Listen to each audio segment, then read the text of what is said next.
elecciones del 2020 y ha sido muy criticada y muy atacada por parte de los republicanos, y se cree que el FBI y el Departamento de Justicia buscaría procesarla una vez Trump asumiera el poder. Estos perdones preventivos cubren lo que ocurra hasta el día de hoy. Si se les encuentran delitos o violaciones de la ley luego del 20 de enero, aquí hacia adelante, no están blindados. En este momento el presidente electo Donald Trump ya se encuentra en la iglesia episcopal de San Juan para la misa que es tradicional previo a lo que será su reunión junto a Joe Biden y Jill Biden en la Casa Blanca para la taza de té, para el café, y luego posteriormente se dirigirán al Capitolio. Para destacar entre los asistentes a esta misa, por ahí lograron ver a Mark Zuckerberg y a Jeff Bezos. Entonces los presidentes de estas grandes compañías, los multimillonarios, están ahí bien cerquita de Trump en la iglesia, Néstor. Sí, la que está de sombrero, la del sombrero negro, es la esposa del presidente Trump, ¿no?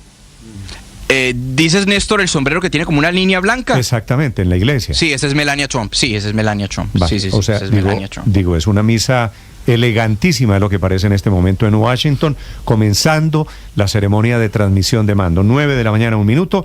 Y a propósito de Trump, enfrenta una situación diferente en el Medio Oriente. Esta mañana no hay bombardeos. Están entrando centenares de camiones con ayuda humanitaria a la Franja de Gaza después del primer día sin guerra en los últimos 15 meses. Silvia Carrasco.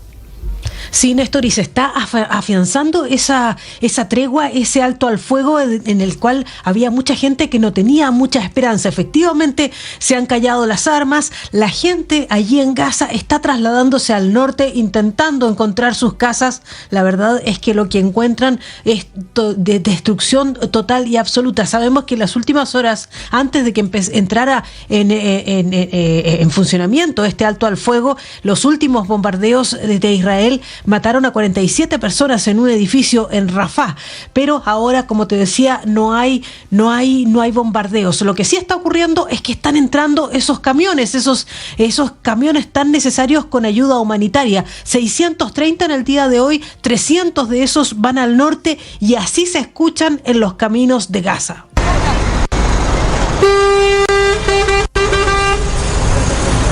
Ahí van los camiones cargados principalmente de alimentos y también de medicinas. Eso es lo que principalmente se están llevando. Los camiones van con guardias encima, van 2 o 3 personas armadas encima, porque recordemos que en otras oportunidades la entrada de ayuda humanitaria ha generado escenas de caos y de desesperación.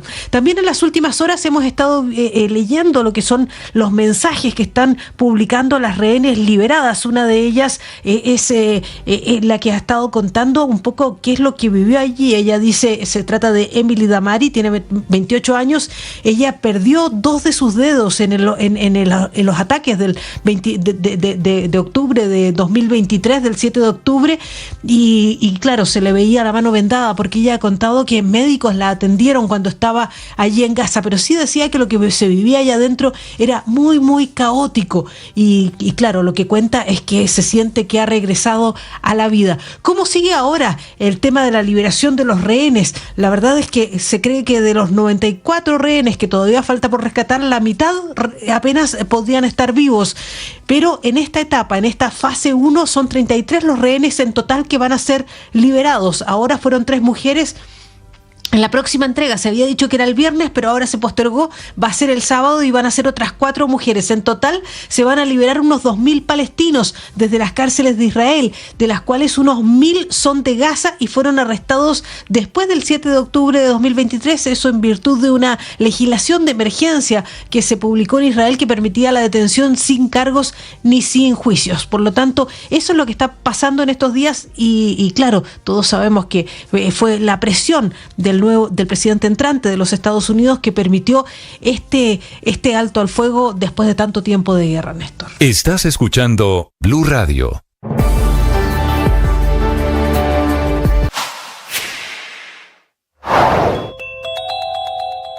El canciller colombiano Luis Gilberto Murillo viajará a Nueva York para presentar el informe trimestral sobre la implementación del acuerdo de paz. Asimismo, aseguró que denunciará al ELN ante el Consejo de Seguridad por los crímenes de guerra cometidos en Colombia. Tenemos que ir al Consejo de Seguridad a dar la cara, a informarle lo que está sucediendo, a denunciar las acciones y los crímenes de guerra cometidos por el ELN y pedir el apoyo del Consejo de Seguridad para seguir buscando salidas de paz, pero que también se registre una voluntad. Más que radio. Y efectivamente aquí está el ministro de Defensa, el ministro Iván Velázquez, con su reporte de esta mañana sobre la situación en el Catatumbo, en norte de Santander. Bienvenido, ministro, buenos días. Buenos días, Néstor, muchas gracias. Ministro, gracias a usted porque sé que son horas difíciles, sé que estuvo ayer en Cúcuta, en norte de Santander. ¿Qué reporte tiene, ministro, para los colombianos sobre la situación de estas últimas horas? Bueno, aquí son 3 acciones que se tienen que desarrollar simultáneamente. En primer lugar, como ha sido ampliamente conocido, se ha desarrollado una operación de extracción de personas en riesgo que eran objetivos o que han sido declarados objetivos de parte del Ejército de Liberación Nacional, firmantes de paz, líderes sociales. De otro lado, en el desplazamiento de la población, la necesidad de garantizar la seguridad de esa población desplazada y la atención humanitaria a esa población. Y en tercer lugar, la presencia militar, el incremento de esa presencia y el diseño de la estrategia a cargo del comandante de las fuerzas del ejército, el general Luis Emilio Cardoso, para el control efectivo del territorio, lo que ha implicado el incremento de miembros del ejército, de soldados en la región, y también el desplazamiento que se está disponiendo de más efectivos militares al Catatumbo. Sí, ministro, sobre el segundo tema que usted menciona, que las víctimas son firmantes de paz, ¿eso lo tienen ustedes confirmado? Porque estoy leyendo a Antonio García, el jefe histórico del ELN, que esta mañana dice que no, que esos no eran firmantes, sino que estaban en los militando en los grupos disidentes de las FARC todavía. Tenemos confirmados como firmantes de paz 5 asesinados por el Ejército de Liberación Nacional, 6 que no sabemos de su suerte, si están escondidos, porque a raíz de esa cacería infame desatada por el Ejército de Liberación Nacional, muchos se escondieron de líderes sociales y de firmantes de paz.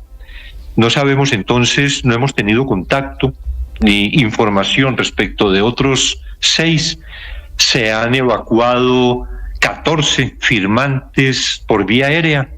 Hay 10 firmantes que se encuentran en unidades militares, de manera que esta sí es sin duda una acción dirigida por el Ejército de Liberación Nacional contra firmantes del Acuerdo de Paz del 2016. ¿Y usted tiene alguna explicación a eso que usted llama, ministro, acertadamente la cacería? ¿Por qué está matando el ELN a firmantes desmovilizados de las FARC? No tengo una explicación precisa. Aquí ocurre que en el Catatumbo, con esa presencia por años, por décadas, de las guerrillas, de las FARC y del ELN, se establecen naturalmente unas relaciones inclusive sociales, familiares, que en situaciones como las que estamos viviendo ahora podrían explicar que por alguna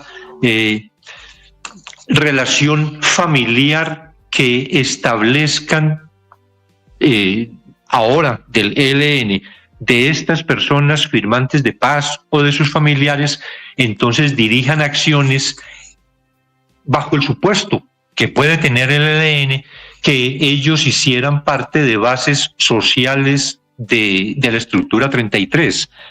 Esa sería una explicación sobre la que no podría hacer yo ahora una afirmación contundente. Sí. Ministro, ¿en qué momento se rompió la relación? Tengo entendido que estos señores ELN, disidentes de las FARC, hasta hace no mucho tiempo estaban trabajando juntos en negocios, por supuesto, ilegales, porque son grupos ilegales ambos. ¿En qué momento se rompió esa relación de amistad o de convivencia que ellos tenían allí en el Catatumbo? No podemos definir el hecho específico, pero alrededor de octubre del año pasado ya había una contradicción entre las dos organizaciones. Entendemos inclusive que hubo un propósito de solucionar esas contradicciones en el mes de octubre, noviembre, pero lo que digo, hasta este mes de octubre había unas relaciones inclusive de cooperación entre las dos organizaciones. Ministro, el 15 de noviembre del año pasado se emitió una alerta temprana que llaman de inminencia por parte de la defensora del pueblo Iris Marín, un documento de 28 páginas que hoy hemos revelado aquí en Blue Radio, donde se advertía que lo que está pasando iba a suceder. ¿Qué medidas adoptó el Ministerio de Defensa y las fuerzas militares frente a esa advertencia que se hizo? Sí, estaba en la advertencia de confrontaciones que podrían generarse precisamente, podría ser a partir de esa ruptura a la que mencionábamos, a la que hacíamos referencia hace poco. En esto, como en todas las alertas tempranas en varias zonas del país, el ejército incrementa en dispositivos, aumenta también en las operaciones de inteligencia para identificar situaciones de riesgo que pudieran presentarse, cómo podría desarrollarse la amenaza que se advierte. Aquí claramente ni la inteligencia ni las acciones que se desarrollaron de parte del ejército tuvieron la eficacia necesaria para impedir que hechos sucedieran como lo que hemos visto en estos últimos días, y eso es algo que naturalmente tenemos que reconocer, y es una evaluación que dentro de las fuerzas militares se está haciendo y que se impone tener una conclusión definitiva sobre eso. Señor ministro, ¿por qué el presidente, si usted tiene alguna explicación y nos la pudiera dar, ha solo suspendido los diálogos con el ELN y no los ha roto del todo? Porque no es la primera vez que los suspende y el ELN hace este tipo de acciones criminales. Tenemos ahora, al mediodía, tenemos precisamente la reunión del Consejo de Paz y Seguridad, y allí vamos a tratar entre varios temas del Catatumbo y del ELN, en particular, de manera que no anticipo, pero con seguridad que luego de tener la discusión con el presidente de la República podría volver a darles a ustedes una entrevista sobre eso. Ministro, ¿qué medidas extraordinarias tiene el gobierno nacional sobre la mesa para superar y para afrontar la crisis en el Catatumbo? En cuanto a mayor presencia militar, es una orden que se ha impartido. Hay en la zona 5.000 uniformados, 400 con capacidades especiales. Se enviaron de fuerzas especiales. Se está continuando en la inserción de tropa, definiendo en la estrategia a cargo del comandante del ejército las operaciones. Hay medidas que se están revisando, se han venido revisando desde el viernes pasado, que hoy también tendrán una concreción en el Consejo de Ministros que tendremos al final del día. Pero en ese paquete de medidas contempla la posibilidad de declarar el estado de conmoción interior y emergencia económica para el Catatumbo. Esa es una posibilidad. Estamos examinando la viabilidad de declarar un estado de excepción que bien puede ser de emergencia o de conmoción. Sí. ¿Usted apoya esa posibilidad, ministro, de una declaratoria de conmoción interior? He visto esa posibilidad, naturalmente. Y he visto esa posibilidad, quiere decir, ¿yo la apoyo? Ya estaremos en la discusión precisamente en el Consejo de Ministros, de manera que mañana le informaré después del Consejo qué se ha decidido y cómo ha sido también mi consideración al respecto. Vale, ministro, discúlpeme, le hago aquí una pregunta casi personal. Usted estaba, si yo mal no recuerdo, era magistrado auxiliar en la Corte Suprema de Justicia cuando le tumbaron la conmoción de Uribe, la del año 2008-2009, ¿verdad?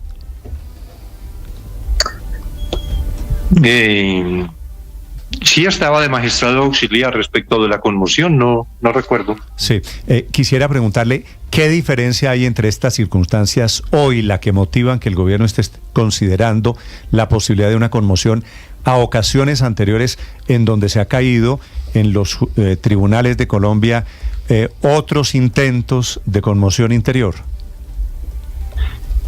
Bueno, hay una necesidad de una respuesta extraordinaria, y en esto de lo excepcional es precisamente el objeto de valoración para el decreto de la medida.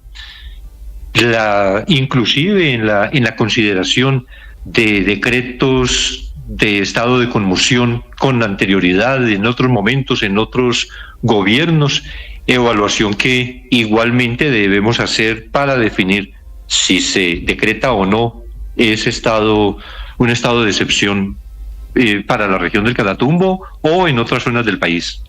Sí. Ministro, ¿usted cree que la decisión la deben tomar hoy mismo? ¿Es urgente la decisión? Sí, la decisión es urgente y yo espero que se tome hoy. Sí. ¿Y qué herramientas tendría el gobierno, ministro, si usted quisiera explicarnos, casi más como abogado que como ministro, qué herramientas le entregaría la conmoción al gobierno?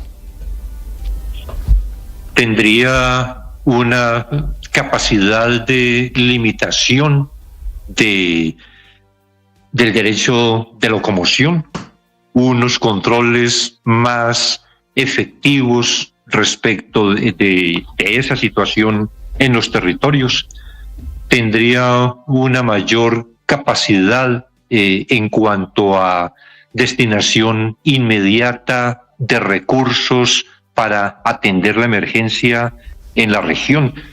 Yo creo que en esto es en lo que se enfocaría especialmente el estado de excepción. ¿Esas restricciones, ministro, aplicarían solamente en Catatumbo o en todo el país?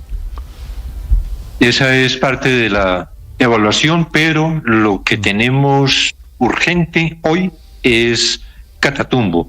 Naturalmente también hay otra zona de gran conflictividad de la que hemos estado atendiendo todo este tiempo, el suroccidente y particularmente la situación del Cauca, y esta sería igualmente una valoración que tiene que hacerse, pero lo principal, lo urgente en este momento, hoy, es la región del Catatumbo. Sí, claro. Pero quiere decir, ministro, para ser absolutamente claros, que tanto el estado de conmoción interior como una eventual emergencia económica en los que piensa el gobierno serían localizados, serían únicamente para atender el Catatumbo. Es lo que le entiendo. Digo que esto es lo que tiene la mayor urgencia, pero que naturalmente en el estudio de la medida para esa región vamos a revisar toda la situación en el país y definir, en caso de que efectivamente se decretara una medida de esta naturaleza, cuál sería su extensión territorial. Entiendo. Ministro, en la conmoción interior, ¿tienen también el plan de crear alguna clase de impuesto, de necesidad de financiación, algo para defensa? Todo es objeto de discusión en el Consejo de Ministros. Lo que estamos es revisando qué medidas se deben adoptar en una situación de estado de excepción, hacer la valoración, cómo puede contenerse con medidas extraordinarias, pero esto va a ser una discusión con intervención de todos los ministros. Pero solamente a modo de aclaración, ministro, ¿hoy se necesita algún recurso adicional para el Ministerio de Defensa, de manera que haya, motivación de nuevos impuestos eventualmente?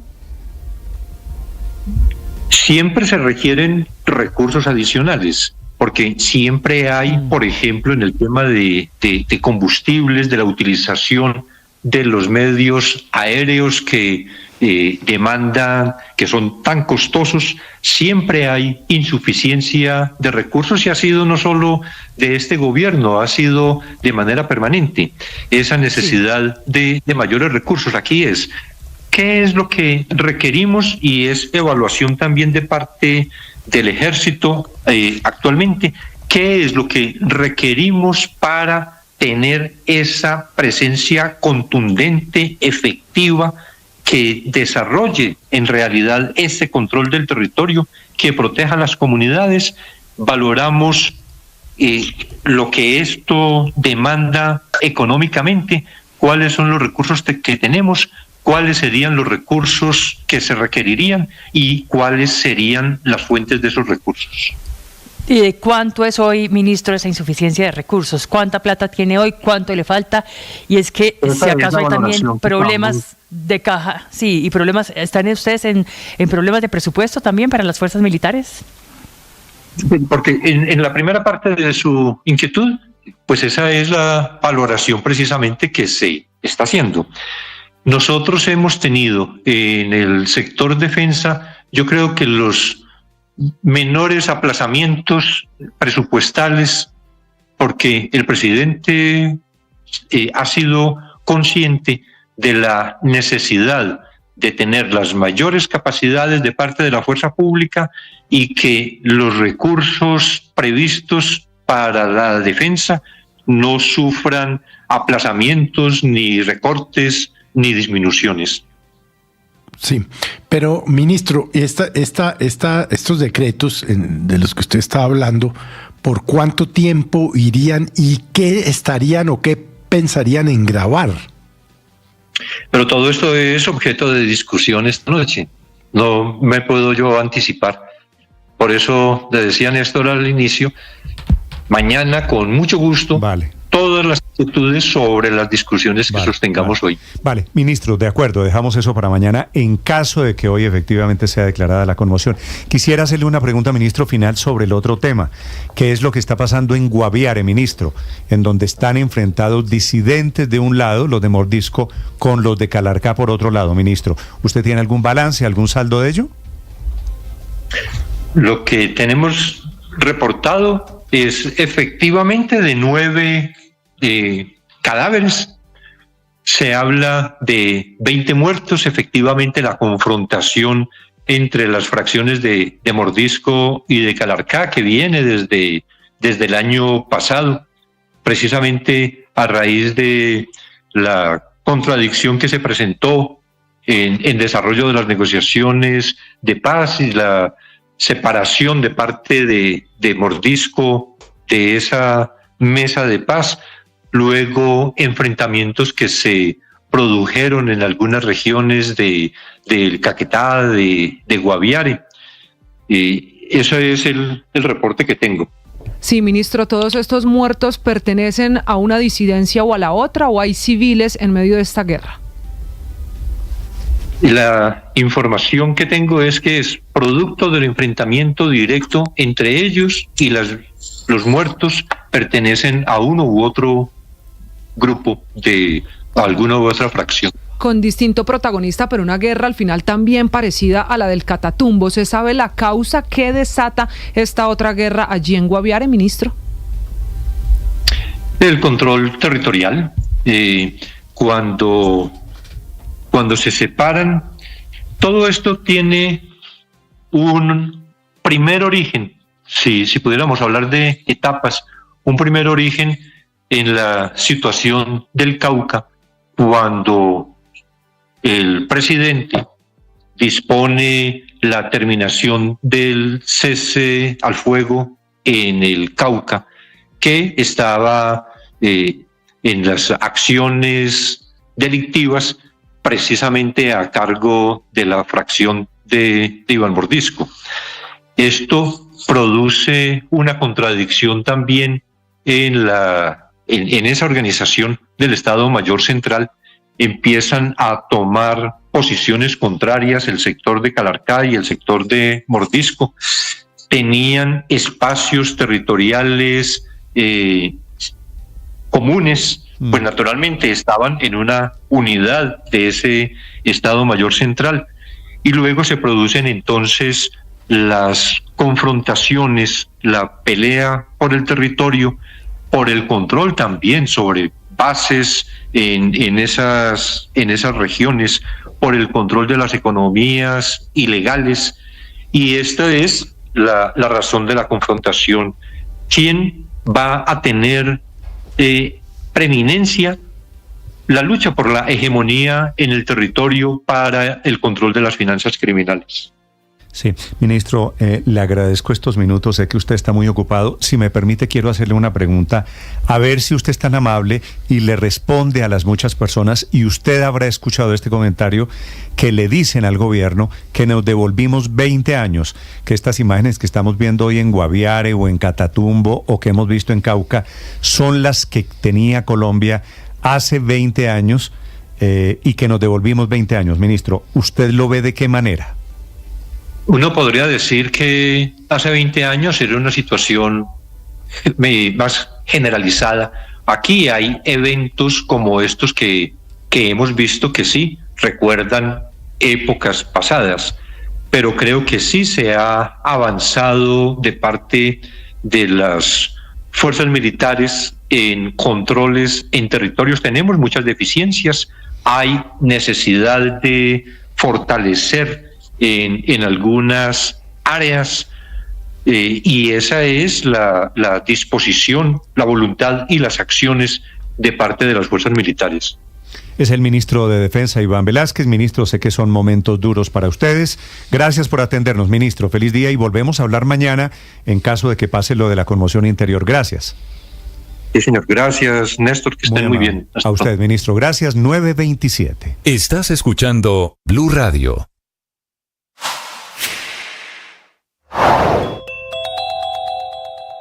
¿Cuántas personas han sido desplazadas producto del conflicto armado en Santander? Sobre esta cifra habla la defensora del pueblo, Iris Marín, en Mañanas Blue. La mayoría de las personas están confinadas. Esto quiere decir que quisieran huir, pero no logran hacerlo porque hay retenes en las vías.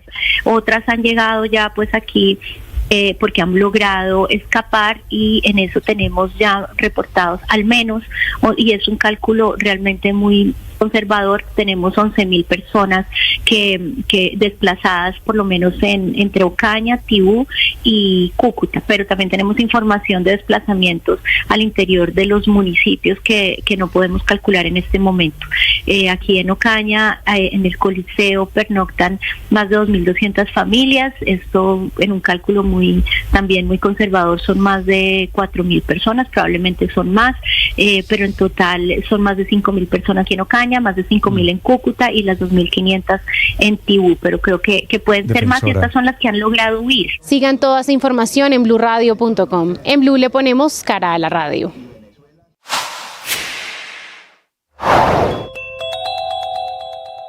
Mientras las EPS, como Compensar, se defienden de los señalamientos del gobierno del presidente Gustavo Petro y del ministro de Salud Guillermo Alfonso Jaramillo, que por ejemplo a Compensar la acusa de inconsistencias en los informes sobre prestaciones prestadas, es decir, pacientes que, dice el ministro, son personas fallecidas, pero que en los informes los pusieron como pacientes con atenciones prestadas, son hoy una de las razones por las que no aumentó más la UPC para 2025. Un reclamo y una denuncia del gobierno que se suma ahora a la Superintendencia Nacional de Salud, que ha presentado el informe con las principales quejas de los pacientes en Colombia, reconociendo que hay un aumento en las 9 de la mañana, 29 minutos, Felipe, después de escuchar al ministro de Defensa, que no solo es ministro, por su condición profesional, es un abogado muy influyente en las decisiones del gobierno. ¿Tiene usted alguna duda que viene con moción interior? No, ninguna. No, ¿tiene alguna duda de para qué es la conmoción interior? Sí, Néstor, para poner más impuestos para las fuerzas militares. Claro, Felipe, pero lo que es increíble es la contradicción inmensa del ministro de la Defensa, el doctor Iván Velázquez, porque en el año 22, recuerden, que solicitó una reducción del presupuesto del ministerio para el presupuesto del 2023 de 800.000 millones de pesos, porque le parecían demasiado. Recuerden que dijo que esos equipos y toda lo que estaba planteado para comprar, que no se necesitaba y que eso no iba a disminuir las capacidades de las fuerzas militares. Pero hoy está diciendo que siempre se necesita más plata. Ahora, María Consuelo, en rigor, Felipe, a lo que acabamos de escuchar, el ministro dice, la decisión la toma en pleno esta tarde todo el gabinete del presidente Petro. Solo que con lo que acaba de decir el ministro, que sería para restringir libertades, especialmente en el Catatumbo, que efectivamente hay una necesidad económica, me parece que esto es blanco es, gallina lo pone.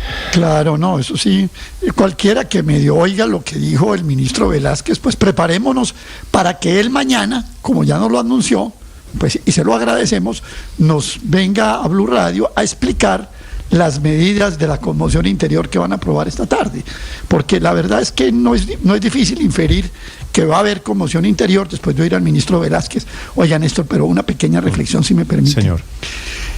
En estos casi 13 años de Blue, ¿cuándo tuvimos que volver a dedicar toda una mañana a hablar de este conflicto en Colombia? Yo creo que hace por lo menos 8 o 9 años. No sé. Nosotros nos tenemos que dedicar. Estamos desde las 6:30 de la mañana hasta las 9:30 hablando del conflicto en Colombia. Es decir, esto sí se trastocó totalmente. El escenario que nosotros vivimos. ¿Se acuerda usted que cuando la primera emisión de Blue en el 2012, me acuerdo que Felipe dijo, la agenda la va a marcar el acuerdo de paz? Llegó el acuerdo de paz, pasamos un tiempo de que esto no era el centro de la noticia y volvió el conflicto a ser el centro de la noticia. Qué retroceso histórico tan lamentable. Aurelio, y espérese a ver qué decisión toma hoy el gobierno sobre el tema de la conmoción interior. Néstor, pero yo escuché al ministro, Velázquez, que ha sido, pues como usted bien lo decía, no solo un ministro de defensa, sino también un magistrado, un jurista, defensor de derechos humanos, pues muy consciente que estas medidas extraordinarias muchas veces por los estados terminan en vulneraciones de los derechos humanos, cuando se restringen de manera arbitraria libertades en aras de la seguridad. Entonces yo lo escuché bastante consciente de que una conmoción interior de declararse tendría que ser acotada al Catatumbo, acotada para medidas que realmente tengan un efecto en la situación de conflicto allá, y sobre la idea de crear nuevos gravámenes vía este mecanismo, yo francamente creo que el país vería con muy malos ojos, porque no hay una política de seguridad clara. Hay una política de paz total que claramente va muy mal, pero una política de seguridad como en el momento en que se impuso un impuesto en el marco del gobierno del expresidente Uribe, pues no se ve. Pero en caso de que el gobierno Petro sacara un impuesto de esta naturaleza, yo esperaría que todos los que apoyaron en su momento al presidente Uribe apoyen al presidente Petro en la misma medida. 9:33 Sí, desgraciadamente todos estos hechos, Néstor. Sí. El presidente Petro, que no en las paradojas, pidiéndole apoyo para el presidente Petro cuando en su momento él no estaba muy de acuerdo con esas medidas. Fíjese que además de la conmoción interior, lo que el gobierno está evaluando es la posibilidad de una declaratoria de emergencia económica. O sea, serían dos, conmoción interior y emergencia económica, Ricardo. Emergencia económica, Néstor, que ya intentó el gobierno para La Guajira. De allí surge el escándalo de corrupción de gestión de riesgo de los carrotanques de Olmedo López, y luego lo tumba la Corte Constitucional esa declaratoria, ese estado de emergencia económica. Era solamente para La Guajira. Era solamente para La Guajira. Pero es que el presidente Petro desde hace meses está con la idea de una declaratoria de emergencia económica a nivel nacional. Recuerde que hace pocas semanas, en diciembre del año pasado, una vez el Congreso tumbó la ley de financiamiento, en la Casa de Nariño estuvieron evaluando la declaratoria de emergencia económica. Pero no veo. Y al final hubo sectores, incluso en el gobierno, que se opusieron a esa decisión. Aquí tendría la posibilidad, Ricardo, vía crisis del Catatumbo, de cumplir su objetivo, lo que venía buscando el presidente. No veo como crisis Catatumbo el presidente termina recuperando a través de una emergencia económica lo que no recogió en la trayectoria. Pero lo viene sopesando hace tiempos. Es una herramienta que el presidente siempre ha tenido sobre la mesa. Sí, pero no, eso no parece real ni posible, porque realmente pues la emergencia económica es un estado de excepción que aplica para otras razones distintas a la que está ocurriendo en el Catatumbo, que las del Catatumbo son un típico caso de temas que podrían llegar a meritar la conmoción interior. Yo creo que en este caso no la meritan, pero podrían llegar a meritarla, y las de la emergencia económica son bien distintas. Pero sí, como usted... Pues sí, efectivamente el propio ministro las mencionó. El propio ministro siempre habla de cualquiera de las dos medidas de excepción, y claramente, como ustedes lo han señalado, el ministro es el promotor de la medida, ¿no? Yo no sé si el gobierno la va a adoptar o no, pero claramente quien la ha venido pensando, trabajando, ha puesto a sus asesores a escribir borradores de decreto es el ministro Velázquez. Él va a llevar esa propuesta al Consejo de Ministros, y seguramente ya se la presentó y la conversó con el presidente de la República. Falta ver cuál es la decisión final. Pero iba a hacer un comentario a propósito de uno que hizo Aurelio, Néstor, que es que se nos olvidan las cosas. Este conflicto es tan desgraciado que siempre nos parece que es la primera vez, ¿no? A Aurelio, por ejemplo, le parece que esto es pues casi que la primera vez, que nunca antes había ocurrido en Colombia cosas como esta, y que nunca habíamos tenido que dedicarle tanta atención a hechos en el Catatumbo. Tal vez él le olvida decenas de hechos parecidos y desgraciados que ocurrieron en el Catatumbo durante el gobierno del presidente Duque. Por ejemplo, una vez le mataron 9 soldados en un ataque en el Catatumbo por ahí en el 2023, y así podría ser una larguísima lista. Es que ese afán de estar buscando responsables, además en medio de la desgraciada circunstancia que estamos teniendo, pues bueno, nos lleva a tener problemas de memoria o deslealtades con los oyentes. Digamos, siempre ha existido el conflicto en el Catatumbo, y eso no lo podemos negar, por supuesto. Pero un hecho de la gravedad del que estamos viviendo... Nunca. Hace tiempos. Yo creería que desde hace por lo menos, y no sé si son 25 años, como dice Aurelio, pero hace por lo menos 15 años en Colombia no se presentaba un hecho de esta magnitud. Las demostraciones de control territorial, de cinismo de los señores tiene que ver con el deterioro en el orden público que ha sido propiciado por la política de paz total del presidente y por la política de manos atadas que es subsecuente a ella de las fuerzas militares. Todo eso y hay otro hecho fáctico, 11.000 desplazados de un tiro en 5 días, ¿de verdad? Sí. 80 muertos. No, yo no recuerdo ese hecho de semejante gravedad en el pasado reciente. Está llegando el presidente Donald Trump al primer acto para la posesión, para el cambio de mando, 9:38 minutos. Pero Néstor, hay otro hecho fáctico e irrebatible, y es que por primera vez en este gobierno de Gustavo Petro, el gasto en defensa no es el primero dentro del presupuesto, es el tercero, porque primero vienen los sectores hoy por hoy de educación, salud y defensa, caen en un tercer puesto. Nosotros hace 10 años gastábamos 3.4% del PIB en gasto militar. Hoy gastamos por debajo del 3%, es decir, ese gasto ha venido decreciendo en este gobierno. Entonces sí es la primera vez que se pone por detrás de otros asuntos, que eso es válido y muy importante el gasto. ¿Quién dice que no? Pues en educación y salud, ni más ni menos, que son los dos principales hoy por hoy y destinatarios en el presupuesto general de la nación, pero que se ha relegado es un hecho, nadie lo puede rebatir, mientras que, por ejemplo, los cultivos de coca, por el contrario, han crecido, y en el Catatumbo han subido de 11.000 hectáreas hace 10 años a 29.000 hectáreas el día de hoy, es decir, se han triplicado. A mí me parece que el ministro de Defensa fue más que claro. Yo sí creo que están pensando en un impuesto que no será impuesto de guerra, porque así nunca lo titularía y lo llamaría el presidente de la República, sino con su narrativa nos va a tocar aguantarnos un impuesto de paz. Esto nos van a decir que nos van a meter un impuesto de paz. Bueno, preparemos todos el bolsillo, porque eso es lo que se viene. Aurelia, tan extraordinaria es la situación que el gobierno está considerando gobierno de izquierda la declaratoria de la Convención Interior. Es decir, esto no es evidentemente pan de todos los días. 9:39 minutos. Señor. Yo creo que no se puede catalogar de ser desleal con los oyentes, resaltar un hecho de esta magnitud. Y le digo, no es la primera vez. Fui claro cuando dije, ¿quién iba a creer que íbamos a volver a ver estas cosas? Lo dije textualmente, seguramente pudo haber interrupciones en la onda hertziana y no se oyó bien, pero la verdad es que dije, ¿quién iba a creer que volvemos a ver? Pero hay un hecho que es importante notar, un dato. El Catatumbo tiene 280.000 habitantes. En la cifra, digamos, más global de desplazados, se ha llegado a hablar hasta de 14.000 desplazados por esta andanada del ELN. Eso significa un desplazamiento del 5% de la población en menos de 4 días.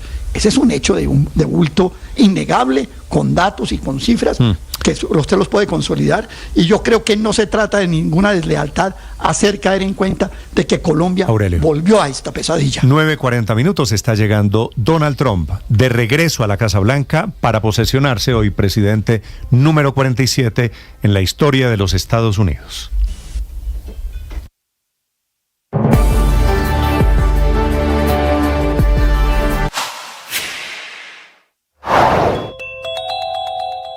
La guerra en Colombia, desafortunadamente, no es hoy solamente en el Catatumbo.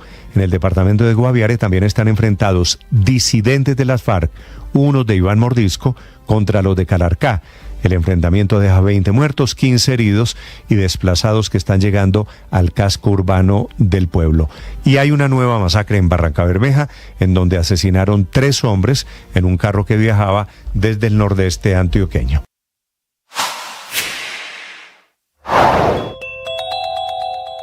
La Navidad y el fin de año fue amargo para una familia en el departamento de Boyacá por la ausencia de su pequeña niña Sarita Vargas, de solo 11 años de edad. Fueron semanas de búsquedas, 25 días de búsqueda hasta que el cuerpo fue encontrado en la vereda El Ciral, en una zona rural de Sogamoso, el 12 de enero, y confirmaba así las autoridades la sospecha de que la niña había sido asesinada, y lo confirmó finalmente el resultado forense. Su cuerpo fue encontrado a solo 1 kilómetro de donde fue vista por última vez con Juan Carlos Rodríguez Vargas, su primo y uno de los hombres que salió a recorrer el municipio con pancartas y arengas reclamando su regreso a casa. Esta mañana es el principal sospechoso y el primer capturado por la desaparición y la muerte de esta menor, que de momento no se conoce si fue víctima de abuso sexual. El hombre aparece en este momento llevando a Sarita Michelle en una moto hasta la vereda del Ciral, según el relato de testigos, aunque lo está negando ante las autoridades absolutamente todo.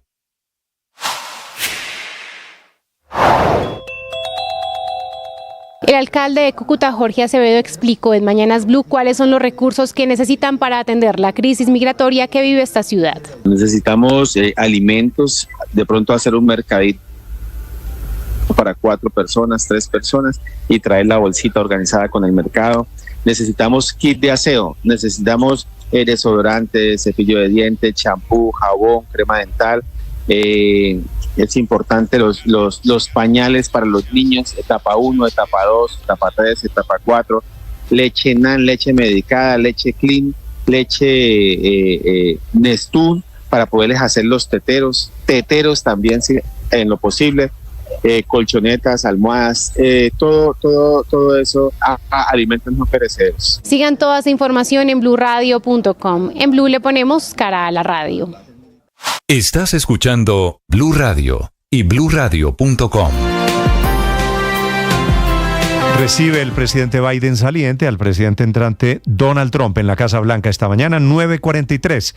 Comenzó el acto de la transición. Juan Camilo Merlano.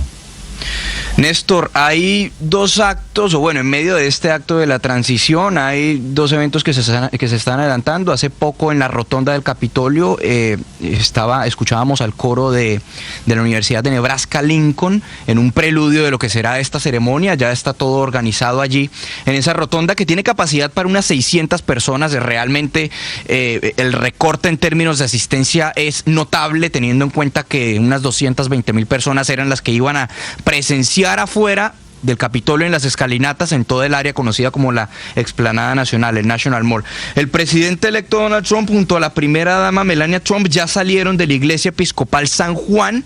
No obstante, no hemos visto la imagen de Joe Biden y de Jill Biden recibiéndolos en la Casa Blanca para la taza de té y la de café. La imagen que sí vimos fue la de Kamala Harris junto a el segundo caballero, su esposo Doug Emhoff, recibiendo a J.D. Vance, la fórmula vicepresidencial de Trump, junto a su esposa, la segunda dama, ingresando allí a la Casa Blanca. Esa imagen la alcanzamos a ver.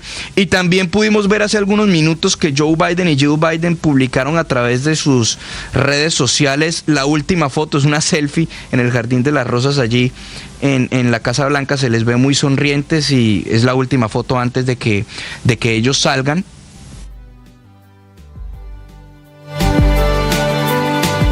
Estás escuchando Blue Radio. Es efectivamente esta fotografía y estas imágenes, el presidente Biden entrando primero a la ceremonia religiosa, la del sombrero negro con blanco, es Melania Trump, que es bellísima, una mujer elegantísima, después va para la Casa Blanca. Adelante, Juan Camilo.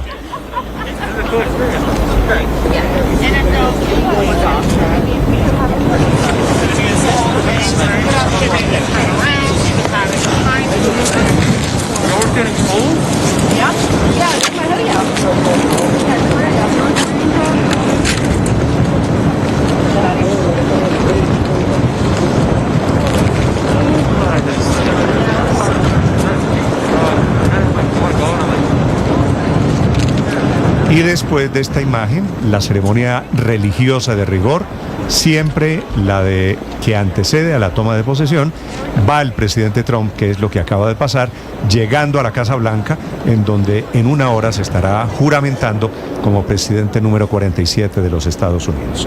Así que vamos a estar toda esta mañana acompañándolos, por supuesto, con el acto de transmisión de mando. Va Biden, después de salir de la Casa Blanca, Felipe, anuncia que se residenciará en California. Ah, yo pensé que él tenía residencia en otro estado. No, acuérdese que Jill, su esposa, es profesora en California y él volverá a vivir en California. Ya un hombre. La foto que publica es muy bonita, la esposa del presidente Joe Biden diciendo una foto final, es una selfie, Néstor, pero fíjese que hoy va a ocurrir un acto, un hecho que marca la historia política de Estados Unidos, porque recuerde que el hoy nuevo presidente de Estados Unidos, Donald Trump, no asistió a la transición de mando en ese momento cuando Joe Biden asumió las riendas de la presidencia de Estados Unidos. Veníamos de la revuelta, de los hechos que antecedieron a esa turbulenta transición. En Washington, Juan Camilo, adelante. Sí, Néstor, tuvimos un problema con la señal, una anotación. Nosotros estamos muy cerca a la Casa Blanca, a tan solo unos cuantos metros, y cuando se está movilizando el presidente electo, utilizan unos bloqueadores de señales que prácticamente vuelve imposible las comunicaciones. Entonces, de ahí algunos cortes. Decíamos que llegará a la Casa Blanca y que hay una particularidad porque luego se dirigirá en el mismo vehículo con Joe Biden, con Jill Biden, hacia el Capitolio para la juramentación, para la posesión, que será de acuerdo a la agenda 11:47. Lo que ha dicho funcionarios de la administración entrante es que sí, van a ser cerca de 100 órdenes ejecutivas, pero en materia migratoria, aquellas órdenes ejecutivas que se van a enfocar en migración son alrededor de 10 órdenes ejecutivas que, bueno, ya anticipábamos. Alguna de esas va a tener que ver con declarar la emergencia en la frontera para poder movilizar a las fuerzas militares y hacer frente a los inmigrantes ilegales. Otra tiene que ver, por ejemplo, con tratar de reinstituir un programa llamado Mantenerse en México, que es que como los migrantes transitan por México para ingresar al territorio estadounidense, por ser deportados a ese país por considerarlo un país de tránsito. Luego, porque habrá 2 momentos de firmas de órdenes ejecutivas. Luego la juramentación, el presidente electo dará unas palabras, será un discurso que sobre el papel durará unos 40 minutos, aunque él siempre se extiende más. Luego de eso va a haber una ceremonia de firma, primeras órdenes ejecutivas en el Capitolio, y esa firma la va a hacer también junto a las firmas de los nominados del Congreso, los nominados para su gabinete, eso es tradición. Luego habrá un almuerzo allí mismo en el Capitolio y posteriormente será lo que normalmente es una marcha, un parade, una caravana. Eso se cambió por una correría en el Capital One Arena por cuenta del clima, de las temperaturas bajas. Entonces Trump va a ir a una nueva correría donde, en el mismo sitio donde estuvo ayer, ante unas 20,000 personas, y posteriormente, ya cuando esté en la Casa Blanca, se espera que firme otra serie de órdenes ejecutivas, llegando a ese número de al menos unas 100. Hay muchísima expectativa. Trump utilizará como dato 2 Biblias en su juramentación. Una es su Biblia personal que le dio su madre y la otra es la Biblia de Abraham Lincoln, que ha sido utilizada unas 3 ocasiones, aparte de la juramentación de la vez que utilizó el presidente Lincoln, en unas 3 ocasiones, 2 por el presidente Barack Obama durante su primer y segundo mandato, y una por el presidente Donald Trump durante su primer mandato. Es decir, vamos a tener nuevamente esa imagen de Trump poniendo su mano izquierda y juramentándose ante 2 Biblias. Quien le va a realizar la juramentación, como es habitual, como dice la Constitución, es el presidente de la Corte Suprema, John Roberts. Y va a haber algunos actos artísticos. Va a cantar la ganadora del Grammy, Carrie Underwood, de música country. También el himno nacional lo va a interpretar el que es conocido como el tenor de América, el tenor de los Estados Unidos, Christopher Macchio, quien tiene una voz tremenda, hay que decirlo. Y Lee Greenwood, quien se ha convertido en la banda sonora oficial de la campaña de Trump, va a interpretar su canción God Bless the USA, Dios bendiga a los Estados Unidos. Es obviamente una ceremonia que va a estar marcada por el trumpismo. Esa ceremonia, hay que decir, eso estaba en un principio cuando iba a ser en exteriores. Puede que haya algún tipo de cambios, teniendo en cuenta que ahora va a ser una ceremonia mucho más reducida en el interior del Capitolio. Vemos las imágenes, el presidente electo Donald Trump, ya todo su equipo ahí en la Casa Blanca, ya estaba J.D. Vance junto a su esposa para esa protocolaria taza de café, y de allí salir entonces hacia el Capitolio de los Estados Unidos. 11:30 se creería que ya estuvieran allí en el Capitolio para dar inicio con todos los eventos de esta juramentación. Presidente número 47 de los Estados Unidos, Néstor. Estás escuchando Blue Radio.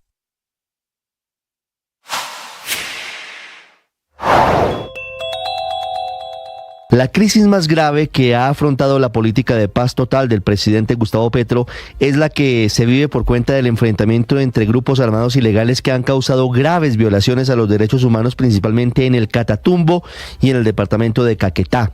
Luego de la matanza de entre 60 y 80 personas en 7 municipios del Catatumbo norte santandereano, en la frontera entre Colombia y Venezuela, quedan heridos de muerte los diálogos de paz con el ELN, que en la actualidad no tienen ningún respaldo en la sociedad colombiana. Hoy no hay sustento para que continúen las negociaciones de paz con ese grupo delincuencial que pareciera envalentonado militarmente luego de la consolidación hace 10 días de la dictadura de Nicolás Maduro, su socio. No tendría mucha presentación que el gobierno del presidente Gustavo Petro regresara a la mesa de negociaciones con los helenos, a quienes acusa de estar cometiendo crímenes de guerra, asesinando civiles indefensos, ocasionando una de las más graves crisis humanitarias de los últimos tiempos, con más de 11,000 personas desplazadas forzosamente, que llegan a todas partes del país, a la costa Caribe, llegan al Magdalena Medio, llegan incluso a Venezuela, ante la mirada inerme del gobierno nacional. Incluso, y afrontando la posibilidad de una crisis humanitaria grave, está la ciudad de Cúcuta. La experiencia espiritual es una oportunidad para conectarse con lo mejor de nosotros mismos. Y cuando hacemos eso, encontramos lo valioso, encontramos lo sagrado que hay en nosotros. Ello nos empuja a vivir con coherencia, a vivir en el servicio, a vivir en el perdón y a entender que siempre hay una nueva oportunidad. Que tu experiencia espiritual sea motivo de crecimiento, sea motivo de un corazón lleno de fuerzas y de ánimo. El oracional, el mar está vivo, es una oportunidad para ello. Por eso lo practico a diario. Tú sabes.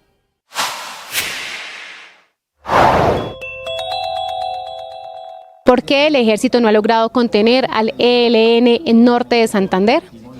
Sobre esto habla la defensora del pueblo, Iris Marín. Todo esto se le transmitió al ministro de Defensa. Estoy segura que el Ministerio de Defensa tiene esta situación muy presente, pero sí pues, necesitamos esa respuesta. ¿Cuál es la estrategia y cuál es la razón por la cual 9:54 a esta hora la información deportiva en Mañanas Blue. Le va a pegar Jordana que va, Jordana que arranca, Jordana que la mide al marco, ¡golazo!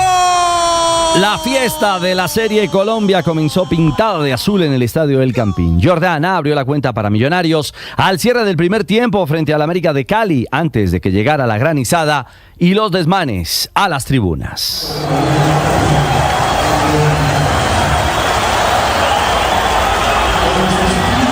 Es la lluvia y el sonido ambiente en medio de los enfrentamientos entre vándalos, delincuentes vestidos de hinchas de Millonarios y América. Incluso la policía y el cuerpo especial del ESMAD debieron controlar la gresca para que el juego pudiera continuar. Al final América empató con gol de Sebastián Navarro, cierre de pretemporada y balance del defensa azul Juan Pablo Vargas. Bueno, obviamente no se puede decir que todo está perfecto porque tenemos todavía que mejorar en muchas cosas, tenemos que seguir entendiendo muchas cosas de una idea nueva que trae el nuevo cuerpo técnico, pero siento que se hicieron cosas buenas. También por la mechita, Duván Vergara analizó los fogueos y lo que viene en la liga. Pienso que ha sido muy positiva, independientemente de los resultados que obviamente dan esa confianza, pero lo importante es el partido del sábado que hay que... De local, juguemos donde juguemos, tenemos que ganarlo, pero el equipo está muy bien. A propósito, este viernes Millonarios visitará al Unión Magdalena y América el sábado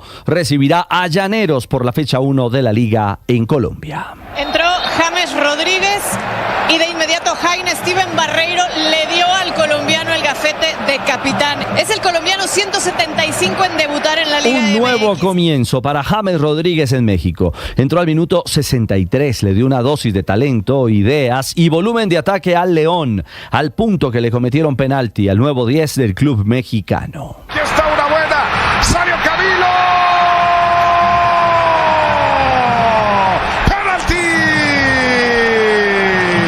Y bueno, pues ahí está el factor James. El factor James. Camilo Vargas barrió a James y fue penal. Al final triunfo del León 2-1 ante Atlas. A James, su primera entrevista tras su debut.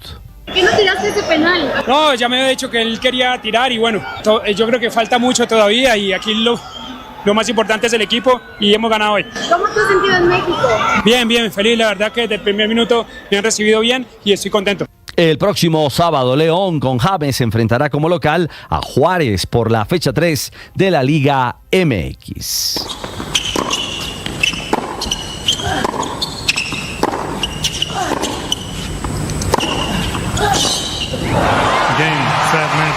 Sensational from Senna. Bueno, este es el Abierto de Australia. El sonido del triunfo del italiano Jannik Sinner tras 3 horas y 13 minutos de partido frente al danés Rune con parciales 6-3, 3-6, 6-3 y 6-2. Sinner también venció a los 35 grados centígrados de temperatura en suelo australiano. Sufrió temblores y problemas físicos por las altas temperaturas.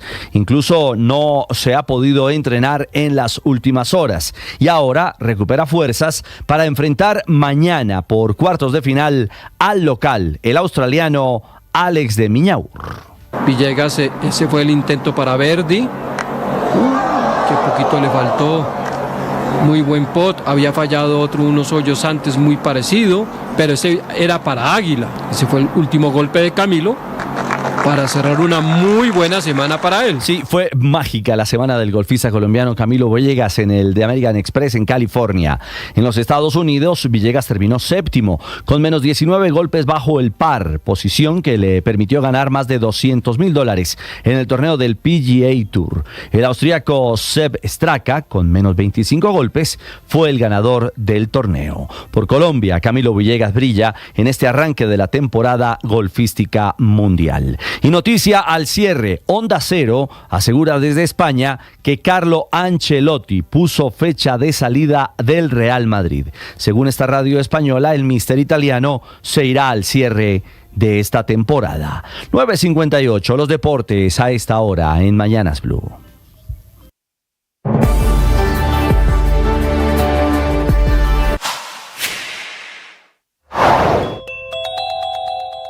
Tan grave es la situación humanitaria esta mañana por los enfrentamientos del ELN en el Catatumbo que el gobierno del presidente Petro evalúa la posibilidad de la declaratoria del estado de conmoción interior. Una emergencia que le daría herramientas, posibilidades al presidente Petro para atender la situación crítica que hay allí en el oriente de Colombia por una guerra que deja 11.000 desplazados, 60 u 80 muertos, dependiendo quién hace el cálculo. 60 muertos dice la Defensoría del Pueblo, 80 muertos dice la Gobernación de Norte de Santander. Si hay conmoción interior, que es lo que evalúan hoy, ojo, el presidente Petro podría inclusive tomar decisión de crear impuestos con fines de atender esta emergencia, impuestos por supuesto que serían transitorios. El estado de conmoción interior, que antes se llamaba estado de sitio, es una figura extraordinaria, habilitada desde la Constitución del 91, que se ha decretado muy pocas veces. La última, en el gobierno de Uribe, se lo tumbó en el 2008 la Corte Constitucional. Antes lo había hecho también Uribe en el año 2002, cuando llegó al gobierno, motivado por la situación de orden público. Es la misma situación que podría llevar hoy, paradójicamente, al presidente Petro a hacer exactamente lo mismo.